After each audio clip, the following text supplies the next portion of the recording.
And if you are a good practitioner, you have enough mindfulness in order to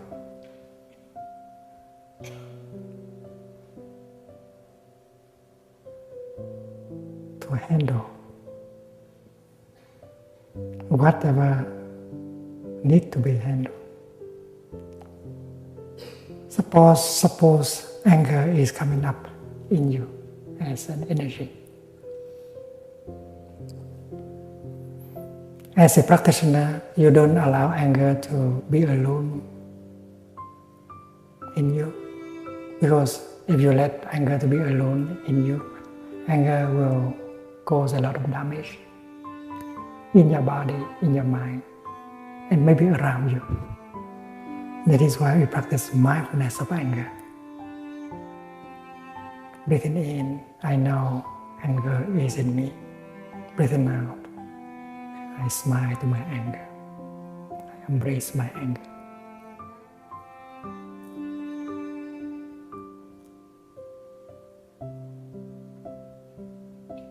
You have a seed of anger deep in yourself. But you also have a seed of mindfulness deep in yourself. You have a seed of compassion in yourself. When anger is touched, when the seed of anger is touched, it manifests into a kind of energy called anger.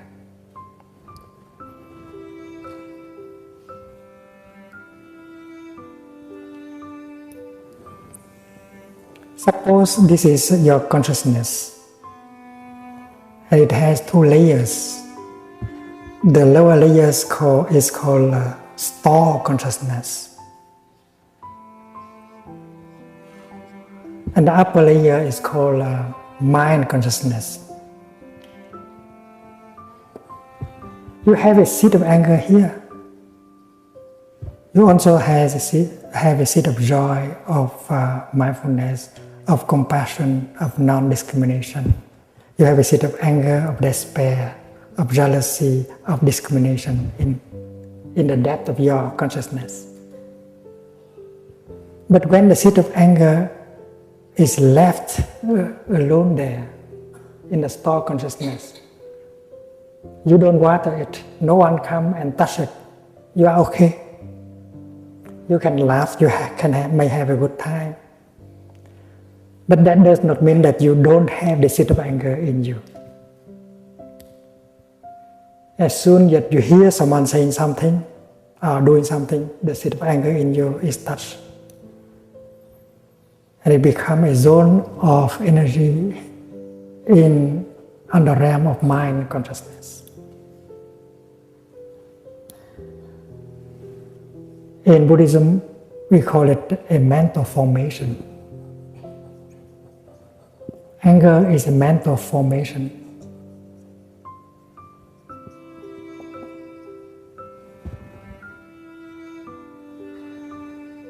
In my tradition, we speak of 51 categories of mental formations. We have a seed of discrimination in us. We have a seed of non-discrimination in us.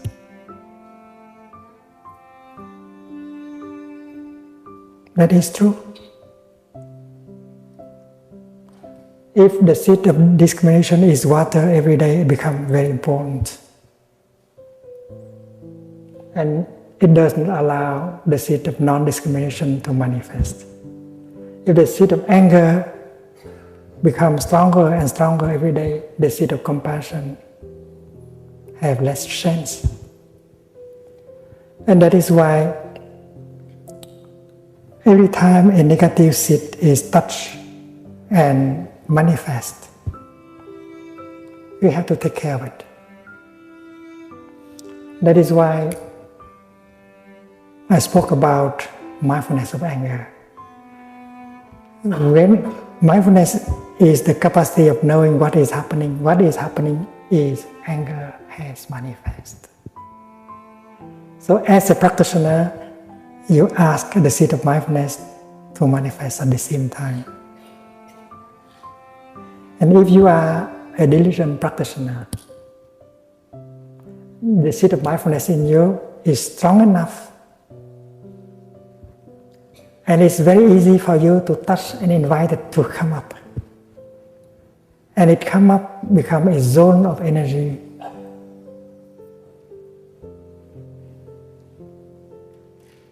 Suppose anger is energy 1. Mindfulness is energy 2.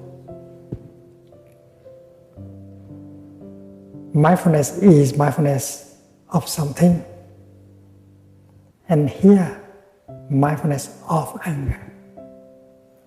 Mindfulness here has the following function: recognizing.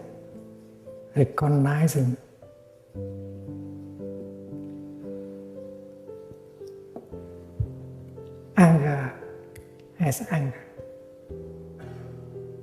Mindfulness of breathing. Breathing in, I know this is my in breath. Breathing out, I know this is my out breath. Recognizing in breath as in breath. Recognizing out breath as out breath. Recognizing drinking as a drinking. Recognizing walking as a walking. That's the nature, the function of mindfulness. So the energy of mindfulness generated by your breathing, your walking, has the capacity of recognizing anger as anger. Breathing in, I know anger is in me. Breathing out, I take good care of my anger. Recognizing anger and embracing anger.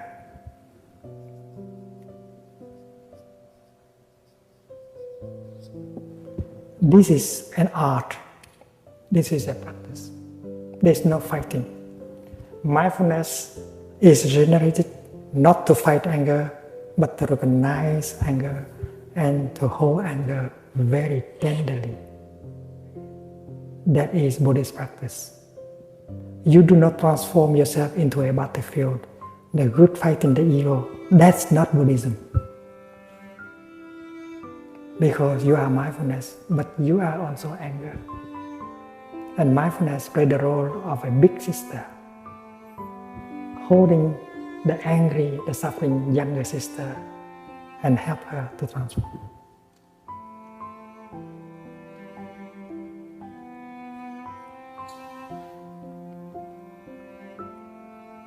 A mother is working in the kitchen and she hears the baby crying. And she very much cares for her baby. So she stopped working in the kitchen. She put down whatever she's holding and she goes to the room of the baby. And the first thing she does is to pick up the baby and hold the baby tenderly into her arms. That's the mother. She does not know what is wrong with the baby yet, but the first thing she does is to pick up the baby and hold her mindfully. We do the same thing as a practitioner. Every time anger or despair come up, we generate the energy of mindfulness in order to recognize and to embrace tenderly. Tenderly.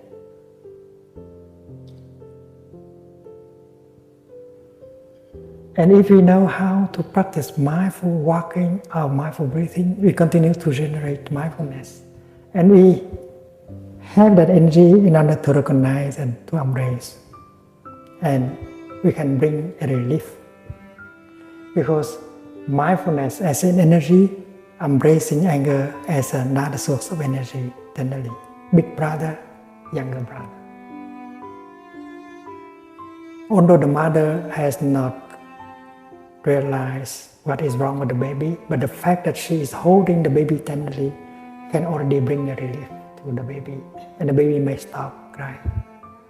And if the mother continues to hold the baby tenderly with mindfulness, she'll find out what is wrong. The baby may be hungry, the baby may have a fever, or the diaper may be too tight. As a mother, she can find it out very quickly. As practitioner, you can find out very easily why this anger. And you can see the roots of that anger. You find out the nature of that anger, the root of that anger.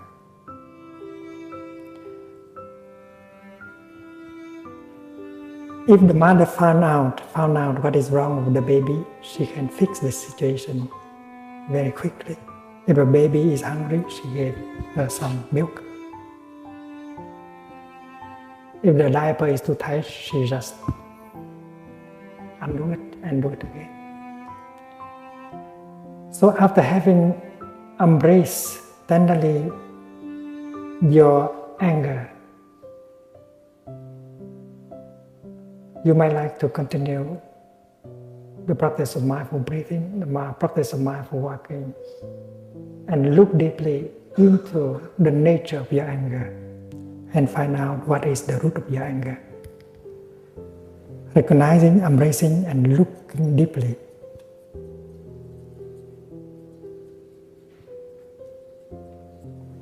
Because mindfulness is the kind of energy that carrying with her the energy of concentration.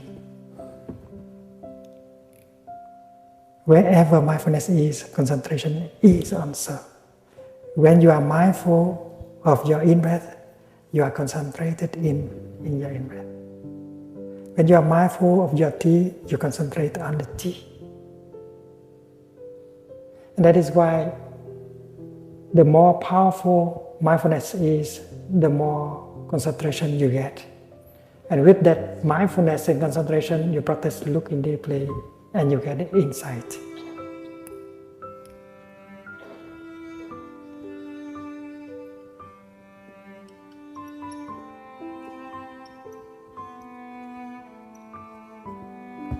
And that insight is going to liberate you, transform your anger.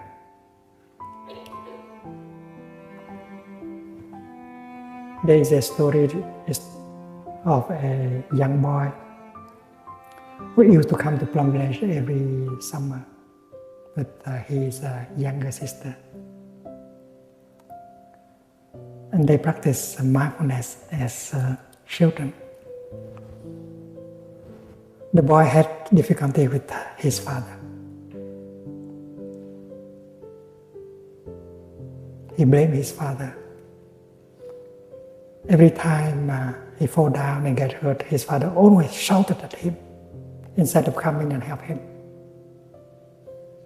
So his relationship with his father was difficult.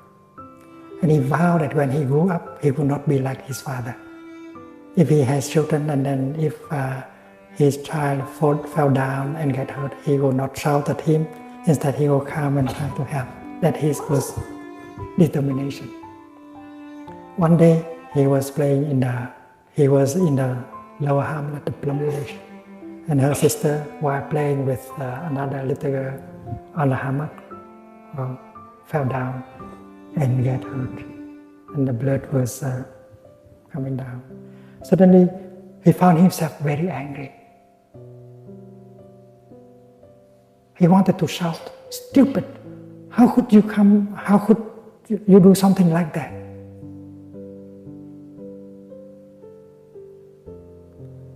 And because he had been practicing mindfulness, he was able to refrain from shouting. And he recognized that he was exactly like his father.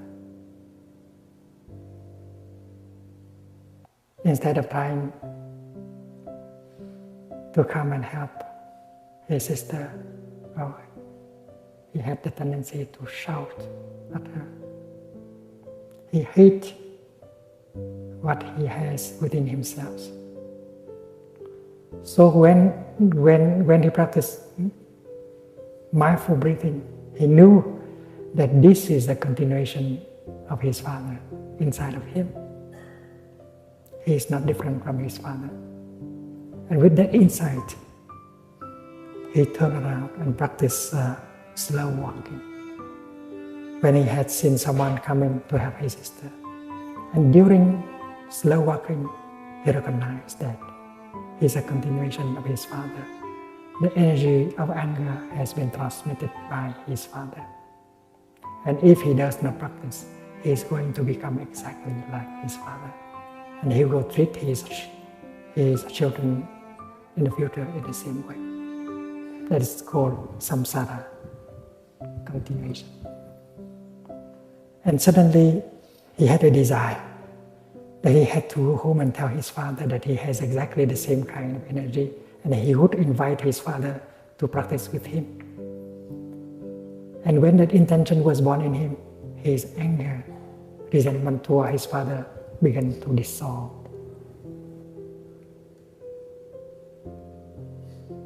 What kind of insight did he get? He got the insight that he is exactly like his father. He has the same kind of habit energy. And that is why he wanted to practice. And he sees himself as a victim of that energy, victim of the transmission of that habit energy. And he saw that his father also was a victim of that transmission. His father might have got it from his own father. And when he had that insight, his anger vis-a-vis his father just stopped. He got a transformation. I think for a young man of 12, that is a remarkable achievement. It is insight that transforms our afflictions. And mindfulness has the power of recognizing, embracing, looking deeply, getting the insight that transforms you, that get you free.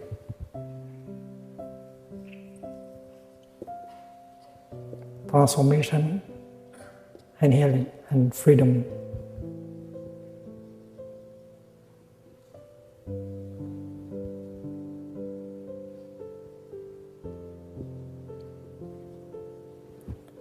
And when the young man is liberated, the father in him was liberated, and the ancestors in him are liberated, he ends the circle, the round of samsara.